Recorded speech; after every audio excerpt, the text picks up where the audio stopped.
You are being watched.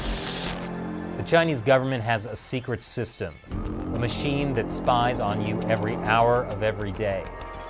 They've designed it to monitor subversion, which could pretty much mean anything. Winnie the Pooh gifts posted by ordinary housewives. Shopping sprees most people thought were irrelevant. Hunted by the authorities, you will never escape. Good guy or criminal, if your number's low, they'll find you.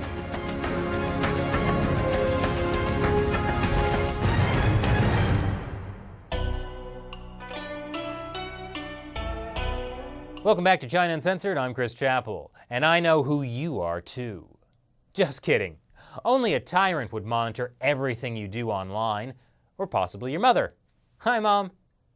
Speaking of online monitoring, I'm sure by now many of you have heard about China's social credit system.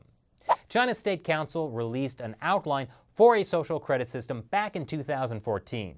Officials say it will allow the trustworthy to roam everywhere under heaven, while making it hard for the discredited to take a single step. That sounds like some high-concept science fiction show disguised as a crime procedural on CBS. But it's actually something happening in China right now.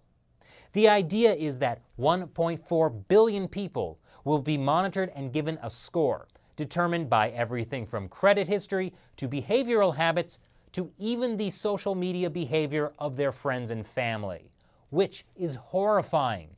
Imagine if your social credit score depended on what your Uncle Ron does on the internet. For the last time, Uncle Ron, there are no princes in Nigeria. So how would such a social credit score work? Well, in one city in Shandong province, residents were assigned 1,000 points each. And if you get a traffic ticket, you lose 5 points. Earn a city-level award, such as for committing a heroic act, your score gets boosted by 30 points. Remember, standing up for human rights is not a heroic act. That's subversion of state power, which is minus infinity points. Here's another example of how a social credit system could work. There's something called Sesame Credit. It's run by Ant Financial, a subsidiary of Jack Ma's Alibaba. Ant Financial's technology director told Wired that even activities like playing too many video games or buying diapers can affect your score. Someone who plays video games for 10 hours a day, for example, would be considered an idle person. Someone who frequently buys diapers would be considered as probably a parent who, on balance, is more likely to have a sense of responsibility. That is so wrong. Doesn't he know any serious gamer is probably also buying diapers so they don't have to interrupt their gaming with bathroom breaks? What's the point of having a high Sesame credit score? It can mean perks like booking a rental car or hotel room without making a deposit, taking out loans at lower interest rates, being shipped online purchases to try out before paying for them, and obtaining visas to Luxembourg and Singapore through an expedited process. Sounds pretty sweet, but what happens if you have a low social credit score? If your score gets too low, you can be banned from buying plane tickets, renting a house, or getting a loan. This all sounds pretty scary, and I thought Facebook was scary.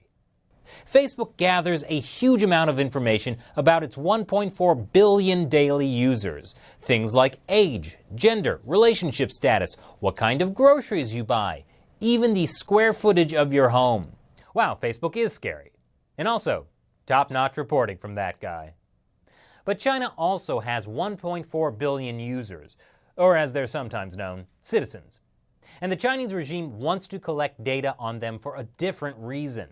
The government here says it is trying to purify society by rewarding those who are trustworthy and punishing those who are not. China planning on going full Big Brother in 2020. It's like the Chinese Communist Party wants to out-Orwell George Orwell. But here's the thing. The Communist Party doesn't need a social credit score to monitor citizens' every move. For example, they can just check your social media activity on WeChat, or the vast array of security cameras everywhere. Chinese technology firms such as SenseTime are helping the government effort by developing advanced cameras that use artificial intelligence to track just about everything. In some parts of China, authorities collect even really personal information. And as for punishing people for thought crime, the Communist Party already has black jails, where they torture human rights lawyers just to be ironic. And if you practice the wrong religion, watch out, because military hospitals will kill you for your organs and sell them to rich people. Which sounds like a high-concept science fiction movie, but is actually something that's happening in China right now. So the reality is, the Chinese Communist Party has plenty of very functional tools for repression, all without a social credit system. And that's good, from their perspective at least, because most of the reporting you see about the social credit system is greatly exaggerated or just flat out misleading. According to Jeremy Dom, an editor for the blog China Law Translate, there are several common misconceptions, such as the system will be mandatory by 2020, all citizens will be given a citizen score, or your score will dictate your place in society. None of those is strictly accurate. One scholar at Leiden University wrote a paper called China's Social Credit System, an Evolving Practice of Control, to clarify what he also calls major factual mistakes. See, the social credit system is not one giant, unified, and well-organized system. It's actually an ecosystem of initiatives at the central and local level operated by state and private actors. And we all know how messy and gross Chinese ecosystems can be. Not one, but 8 private companies have been given permission by China's State Council to develop their own social credit systems, like Ant Financial's Sesame Credit. And one researcher says the social credit system may be more about spurring consumerism in a country where people have historically saved more than they've spent. After all, Sesame Credit is all about companies selling you stuff, and what you buy affects your credit score. Whereas on Sesame Street, the only sponsors are the letter C and the number 7. Although I do really want to buy some cookies now. Anyway, Sesame Credit is owned by parent company Alibaba, which is China's biggest online commerce company. So maybe you make a nice luxury purchase on Alibaba, and your score goes up. And then you get an easy visa to Luxembourg, where you'll, of course, open up the Alipay app to find out about local sites and shops, as well as make payments using Alipay, and potentially rack up a higher credit score in the process. But that's just one private company. These private social credit systems are evolving separately from local government social credit score initiatives. And the local government initiatives are also separate from each other. I mentioned the city in Shandong that gives you 1,000 points and then adds or subtracts based on your good or bad deeds. I guess they've been reading a lot of Harry Potter books. 10 points for Gryffindor. But in other places, the social credit system looks totally different. In Shanghai, the local government created their own app called Honest Shanghai. You sign up using your national ID number. The app uses facial recognition software to locate troves of your personal data collected by the government, and 24 hours later, you're given one of 3 public credit scores. Very good, good, or bad. And if you get very bad, your phone explodes. Now keep in mind, that app just draws from government databases, so it's all info the government already has on you. And in another part of China, Financial Times reporter Tom Hancock found a village where the system is, let's call it, your grandparents' version of a smartphone app. That is, it's handwritten notes on paper. Villagers nominate each other for things like filial piety, clean and tidy, and promotes wealth creation. Kind of like your high school yearbook. Most likely to succeed, class clown, most filial piety. Villagers who do well in the vote get red stars next to their name and easier access to bank loans. I mean, at least in the low-tech system, people get to vote. In other parts of China, the social credit systems have a different goal in mind, like dealing with a moral crisis in politics.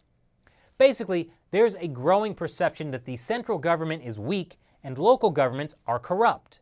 I don't know where people got that notion from. Anyway, the idea is that to help fix this, you can give local governments a rating. Of course, Chinese citizens are already allowed to petition the government, but that doesn't always go so well. I'm sure things will go better once they can track everyone who tries to petition. What's that, Shelley? Oh, right. They already do. And despite all the problems I just mentioned with these social credit systems, there are more problems. Like, what happens when there's a mistake and you get assigned a low score by accident? This Wall Street Journal article talks about a woman who was fined for using her son's subway card because the algorithm couldn't tell the difference between theft and borrowing her son's card. And then there's basic security issues around the fact that they're storing so much personal data on millions of people.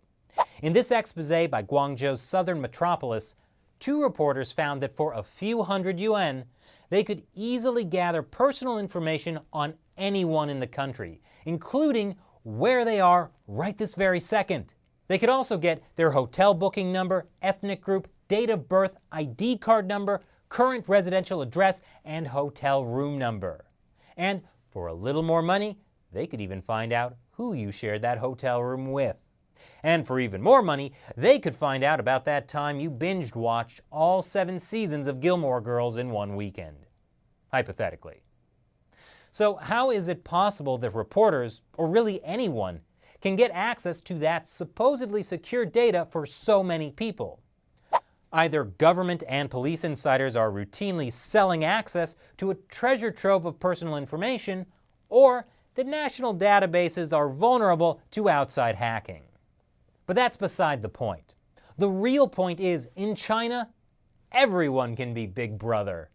So you see, China isn't becoming an Orwellian nightmare. It has been one for years. So sit back, relax, and buy more stuff using your smartphone. And I'd also like to remind you that China Uncensored is supported mainly through contributions from viewers like you. Go to our fundraising website, patreon.com/China Uncensored, and click the Become a Patron button.